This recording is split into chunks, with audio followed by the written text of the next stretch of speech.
కళ్యాణ్ సార్తో మాట్లాడలేదు. అయినా నేను నా కేసు గురించి చెప్పి లేదా నా కేసు గురించి మాట్లాడాలని అయితే జరగలేదు. తర్వాత కళ్యాణ్ సార్ వచ్చారు, మేము కళ్యాణ్ సార్ త్రూనే వెళ్తున్నాము. అండ్ నా కేసు గురించి నేను మాట్లాడడమో, కేసు టేకప్ చేయాలనో, నా కేసు గురించి మాట్లాడాలి అని అయితే నేను అతనితో మాట్లాడలేదండి. మరి నేను ఫార్వర్డ్ చేసిన మెసేజ్ అందరికీ వచ్చినట్టే తనకి వెళ్ళింది. ఆ మెసేజ్ పంపించిన తర్వాత కూడా నేను అతనితో కాల్ కూడా ఏం మాట్లాడలేదు. పొద్దున లేచేసరికి నాకే షాకింగ్ గా ఉంది. ఈ కాల్స్ చూడడం కానీ, అతను లెటర్ చూడడం కానీ, మరి అతను ఎందుకు వెళ్లారో, దేని గురించి వెళ్లారో నాకు తెలియదు. ఆయన నాతో మాట్లాడినప్పుడైతే నాకు చెప్పారు, అండ్ గ్రౌండ్స్ లో నీ కేసు నిలవదు, నీకు అన్ని తప్పుడు సెక్షన్స్ పెట్టారు అనుకుంటూ అయితే నాకు చెప్పారు. అది మరి నేను బ్లాక్ మెయిల్ గా తీసుకోవాలో లేకపోతే నా మంచి కోరి చెప్పారో నాకు తెలియదు. నేను మంచి కోరుతున్నానని చెప్పుకుంటూనే నాకు ఆల్రెడీ డిప్రెస్డ్ గా ఉన్న నేను ఇంకా మా మాటలకి ఇంకొంచెం నేను డిప్రెస్ అయ్యాను. ఎందుకు ఆత్మహత్య చేసుకోవాలని అనుకున్నారు? ఏం జరిగింది? ఆల్రెడీ మీరు ఫైట్ చేస్తున్నారు, పోలీస్ స్టేషన్ లో కంప్లైంట్ ఇచ్చారు, కేసు కూడా నమోదైంది. అయినప్పుడు కూడా మీరు సూసైడ్ ఎందుకు చేసుకోబోయారు? నాకు ఈ ప్రపంచంలో అన్నిటికంటే ఎక్కువ రాజేనండి. ఆ రాజు కోసమే నేను ఫైట్ చేస్తున్నాను. వస్తాడో రాడో తెలీదు, వస్తాడని నమ్మకంతో ఫైట్ చేస్తున్నాను. నా ప్రేమ నిజమైతే వస్తాడు అన్న ఒక హోప్ తోనే ఉన్నాను. అలాంటి ఒక టైంలో నేను వచ్చి ఫైట్ చేస్తుంటే రాజని నేను చూడాలో లేకపోతే ఇటు సొసైటీ చేసే మాటలకి చూడాలో, థంబ్నెయిల్స్ చూడాలో, కమెంట్స్ చూడాలో, ఇవన్నీ నేను తట్టుకోలేకపోతున్నాను. దీనికి తోడు ఈ లాయర్ నేను మాట్లాడిన మాటలకి వాళ్ళ పేరెంట్స్ అప్రోచ్ అయ్యారంట. మరి వాళ్ళ పేరెంట్స్ త్రూ చూసిన లాయర్ మరి మాట్లాడారు. వాళ్ళ పొద్దున సపోర్ట్ ఎందుకు అని మాట్లాడారు. ఇప్పుడు ఇందాక వీడియోలో మరి నన్ను తిడుతూ మాట్లాడుతున్నారు. ఒక హాఫ్ అన్ అవర్ లో ఒక మనిషి మైండ్ సెట్ అలా మారుతున్నప్పుడు ఇంత బాధపడుతున్న నేను నా మైండ్ సెట్ ఎందుకు డిప్రెషన్ లోకి వెళ్ళనండి?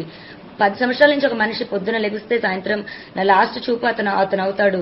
ఇంట్లో ఎంటీ ఇల్లు అయింది నా హౌస్.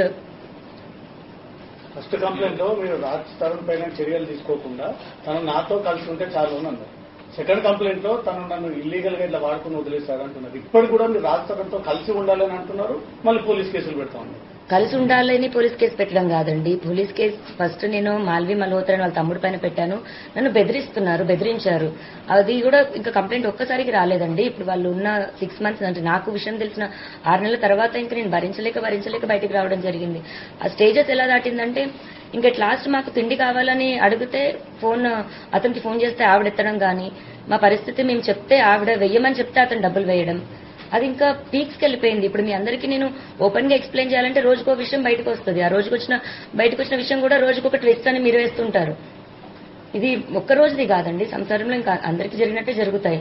అండ్ ఆ మనిషి కావాలి అని అడిగాను నేను, అంతే. ఇప్పుడు పలానా రాజ్ తరుణ్ పైన కంప్లైంట్ పెట్టాలనలేదు, మాల్వి మల్హోత్రా పైన వాళ్ళ తమ్ముడి పైన పెట్టాను. వాళ్ళిద్దరితో నీకేం సంబంధం అన్న దగ్గర అఫ్కోర్స్ రాజ్ పేరు చెప్పాలి. అలా అక్కడ రాజ్ తరుణ్ పేరు అనేది వచ్చింది కానీ రాజ్ తరుణ్ పైన కంప్లైంట్ పెట్టాలని నేను అనుకోలేదు. అది ఫస్ట్ కంప్లైంట్ పెట్టినప్పుడు అది రాసిచ్చాను. ఆ రాసిచ్చిన దాంట్లోని మాల్వి మల్హోత్రా చార్ట్ చూపించి రాసిచ్చాను నేను. అలాగే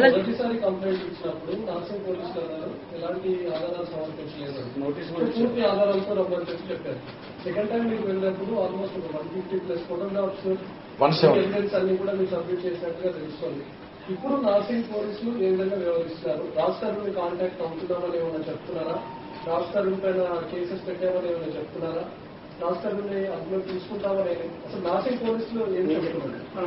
నేను ఫస్ట్ కంప్లైంట్ పెట్టినప్పటికీ ఈవినింగ్ 7-8 అయిపోయిందండి. సో నాకు రిసిప్ట్ ఇవ్వడం కానీ అవేమీ జరగలేదు. అఫీషియల్ గా నేను రిసిప్ట్ కలెక్ట్ చేసుకున్నాక పోనీ ఎఫ్ఐఆర్ అన్నది దానికో ఎవిడెన్స్ అన్నది ఇస్తాము. రెండో రోజుకి తెల్లారుజాము నుంచి మీడియాలో ఎలా వచ్చిందో మీ అందరికీ తెలుసు. ఆ డే నాకు బయటికి రావడానికి అంతా కూడా నేను ప్రిపేర్డ్ లేను. ఫస్ట్ నేను మీడియా ముందుకి అంత ప్రెస్ మీట్, ఇప్పుడు ఇంత ప్రెస్ మీట్ వచ్చినప్పుడు నేను ఎలా వణికాను అన్నది మీ అందరికీ తెలుసు. నేను కెమెరాస్ కి అంత అలవాటు లేదు నాకు. అండ్ ఇప్పుడు ఎవిడెన్స్లు 12 ఏళ్ల ఎవిడెన్స్లు తీయాలంటే ఒక్క రోజులో నేను రెడీగా ప్రిపేర్డ్ గా లేను కదండి. నాకు 1-2 days టైం పడుతుంది. ఆ 1-2 days టైం తీసుకొని ఎవిడెన్స్లు ఇచ్చాను.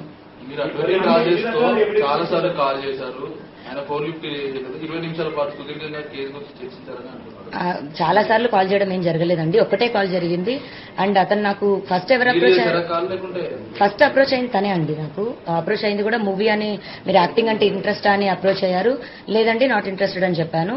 తర్వాత నేను అడ్వకేట్ అని చెప్పారు. కంటిన్యూ అవుతుంటే మీరు రాజస్థాన్తో మాట్లాడి మధ్యలో లావణ్య అని ఒక ఆడియో బయటకు వచ్చింది. దాని మీద మీరు ఏం చెప్తారు? ఎప్పటిది అసలు ఆడియో?